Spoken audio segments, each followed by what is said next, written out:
Welcome back to Say Less with your boy Jay Stan. I just want to let you guys know I appreciate you tuning in once more. We're crushing it right now with these numbers.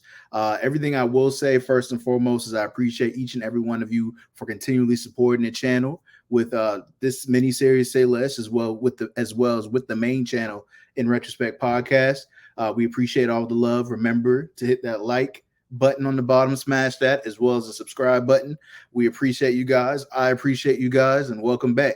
And first and foremost, let's get into it. Welcome back to not in retrospect, almost said it. Welcome back to Say Less, where we look at the surface for what it is, first and foremost. So let's talk about it. We're going to get into what's going on in the world. We're going to talk about the YouTube monetization that's changed up the game for smaller pages to get involved, to get a piece of the pie, of course. I mean, hey, me and my coach, we've been grinding, I would say, for almost 3 years now, possibly a little bit more. It's been rough. Like, you got to really get those watch hours up. It was 4,000 watch hours and 1,000 subscribers, and you had to continually be uploading. Like, you got to go and do what you got to do. Like, you can't be lazy about it. You got to be committed. It's with anything. Everybody wants that microwave success, but that's just not what it is. Not with YouTube. You got to constantly be putting content out. When I used to watch videos and hear folks say, constantly make sure you're putting content out, I'm like, all right, cool. But now that I'm doing it, I'm like, oh, I definitely understand where they're coming from now.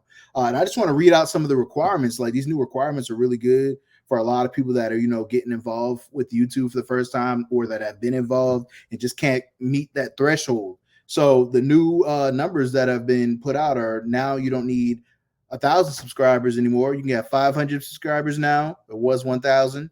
You need 3 uploads in the last 90 days. 90 days, for folks that don't know, is 3 months. Just want to put it out there so everybody is knowing what's going on. And you need 3,000 watch hours now in the past year, or 3 million shorts views, I should say, in the last 90 days. It was 4,000, as mentioned, 4,000 watch hours. It was not easy, of course. You gotta be on top of it. You never know what video or what piece of content that you put out there can get you to your watch hours. So that's why you have to continually put out content, folks. But I love this new way that YouTube is moving towards. Of course, it's showing that they're still king. They're changing it up. They got everybody buzzing right now. A lot of folks that have been doing it for a while feel like it's in grasp now of them achieving monetization. And some folks have, of course, may have been that so close. And now with these being moved, they qualify right now.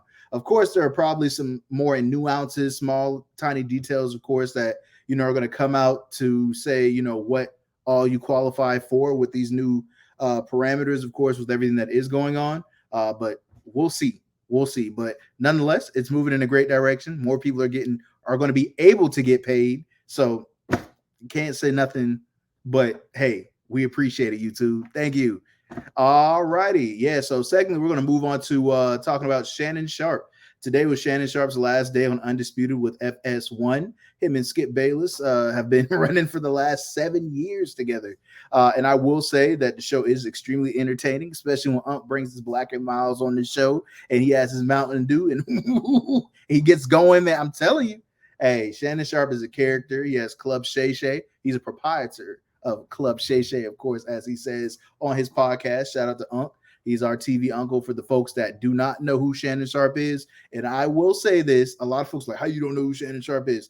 There are folks that, don't follow football. There's a lot of folks that just don't watch TV like that, so they may not know who he is. So quick update for the folks that may be tuning in that don't know who he is. He's a ex-NFL football player. He's a Hall of Famer, first and foremost. He played the position known as tight end. Blocks and catches is what the tight end position does for the folks out there that are not too football savvy, of course. Unc did it all. Now he was a TV personality, and he did it with Undisputed for the last 7 years, and everybody knows who Shannon Sharpe is. For the folks that may still not have a clue who Shannon Sharpe is, he got into it with Ja Morant at the Lakers game a couple months back. Him, Ja's dad. I'm pretty sure if you Google it, you'll see Unc in there with his knitted sweater on, of course, getting it in. But, of course, shout out to Unc, putting that work in for the last 7 years. Now he's moving on to bigger and better things. He's been bought out of his contract. They've come to an agreement. Of course, if I'm not mistaken, I saw that with the buyout agreement, it allowed for him to get, sole ownership of his podcast, Club Shay Shay, which is great because ownership is great when you are creating something. You always want to have that full autonomy of everything that is going on, whether it's the content or the finances on the back end. It's always a beautiful thing. So it's great to see. It's a good things to come. Expecting to hear from Shannon Sharpe about what he plans to do next. So it should be a good time, and we'll see. And I will say, we'll talk about moving on as a subject. A big topic as of late, when I have been talking to a lot of my colleagues as well as my friends, family, is a lot of quiet quitting is going on. Now, a lot of folks may say, "What is quiet quitting?" Never heard of the term. Does it mean the person just quit the job?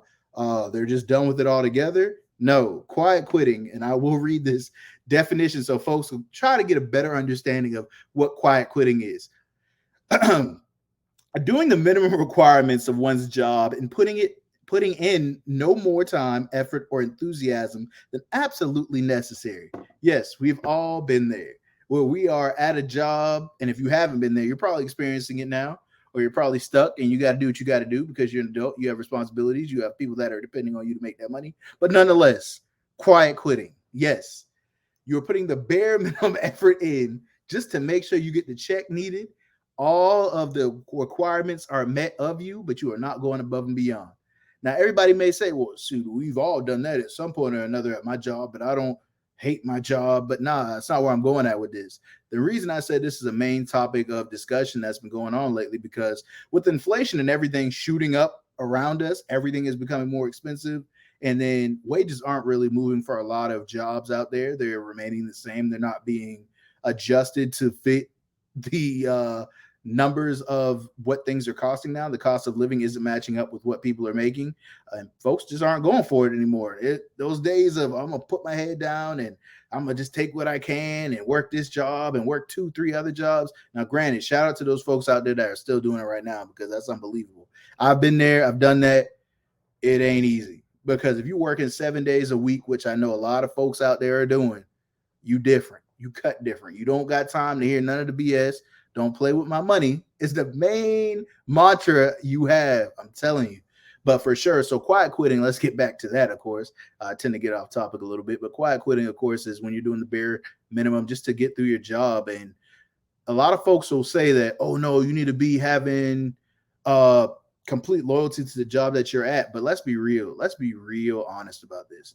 If something were to happen to you and you couldn't continue working at your current position at your current organization, you will be replaced in no time at all. That is what's going on. So I would say to anyone that is out there, remember to always keep your options open. Don't stay still, or stay in place with where you're at. Always keep your options open. But of course, remember, please, folks, I know it's hard, but try to do your job to the best of your capabilities and your abilities. But at the same time, don't compromise yourself from getting a good recommendation to get another job somewhere else. I see it too often. Folks will get so upset with their situation, start cursing any and everybody out. And it's just like, you do need recommendations in order for you to get to the next position. So of course, move in silence. Quiet quitting, of course, is making sure you, in my honest opinion, doing what's best for you. Don't quit. Do what's, ask of you at the job, but the bare minimum is quiet quitting. And then while you look for another opportunity. But nowadays, everybody's always looking for the next opportunity when they're at their current opportunity or job that they're on, which is smart because you never know what could happen. So as far as quiet quitting goes, we're all guilty of it.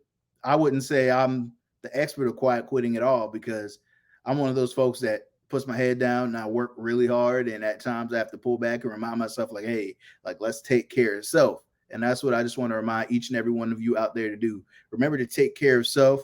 Don't quiet quit, or just be mindful of quiet quitting so you can put your best foot forward in everything that you do, so that your situation can become better and so that you can go and do whatever you want to do moving forward. So I appreciate you guys tuning in. It's been your boy Jay Stan, one half of the dynamic duo, better known as In Retrospect Podcast. I appreciate you guys commenting, chiming in, tuning in. So always remember to like, comment, and subscribe, and I'll catch you guys in 2 Tuesdays from now.